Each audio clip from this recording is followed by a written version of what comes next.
সম্বন্ধে একটু বলুন বিস্তারিত। দশভূজা ওয়েলফেয়ার ট্রাস্টের প্রতি বছরই আমাদের এই ধরনের একটি বার্ষিক অনুষ্ঠান হয়। এটা অষ্টমতম বার্ষিক অনুষ্ঠান। আমরা এটা বিভিন্ন অতিথিদের আমন্ত্রণ করি এবং বস্ত্র বিতরণ, কৃতি ছাত্রছাত্রীদের সার্টিফিকেট, নিয়মিত বই খাতা এগুলো আমরা দিচ্ছি। এছাড়াও বিভিন্ন ধরনের সামাজিক উন্নয়নমূলক কাজ আমরা করি। আর আজকে আমাদের যেহেতু জন্মদিন, সেহেতু আমরা বস্ত্র বিতরণ মধ্য দিয়ে আমরা এই কাজটা করি। এটা কি পুজো উপলক্ষে সামনে? পুজো উপলক্ষে না, বার্ষিক অনুষ্ঠান না, পুজো উপলক্ষে আমরা পরে আবার দিচ্ছি। পুজোর আগে আবার আমরা বিশেষ অতিথি কারা ছিলেন?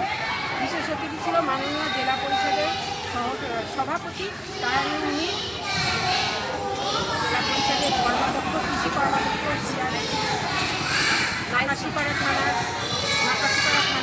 ভারপ্রাপ্ত অফিসার মাননীয় বিশ্বজিৎ ঘোষ, জেলা পরিষদের সদস্য মাননীয় শিলা পাল, অ্যান্টিক্রাশন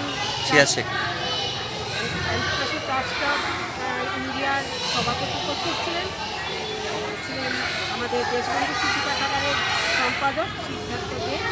এছাড়া উপস্থিত ছিলেন জেলা পরিষদের শিলা পাল, কনিষ্ঠ চ্যাটার্জি, বিশিষ্ট সমাজসেবী কনিষ্ঠ চ্যাটার্জি উপস্থিত ছিলেন এবং পঞ্চায়েত সমিতি স্বাস্থ্য দপ্তরের মাননীয়া গৌরী চ্যাটার্জি উপস্থিত ছিলেন সদস্যা। আমরা দেখতে পাচ্ছি আজকে যে অনুষ্ঠানটা আপনার বিগত বছর থেকে এবছর প্রচুর লোক হয়েছে, মানে দশভূজাতে যে সাড়া দিয়েছে মানুষ, দশভূজার পাশে আছে। আমরা যে আমরা স্পট বাংলা আপনাদের সঙ্গে সবসময় আছি, আমাদের এই চ্যানেলটা, এইটার সম্বন্ধে আপনি কি বলবেন? হ্যাঁ, তোমাদেরকে সবসময় পাই, তোমাদের খবর দেখি, তুমি সবসময় যে নিউজগুলো দাও সেগুলো যুক্তিযুক্ত আমরা দেখি, বা তোমাকেও আমি চিনি, ব্যক্তিগতভাবেও চিনি।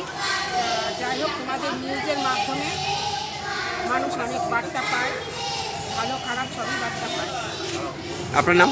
আমার নাম শাশ্বতী দাস চ্যাটার্জি, আমি দশভূজা ওয়েলফেয়ার ট্রাস্টের। আজকের অনুষ্ঠানটা মূলত কোথায় হলো?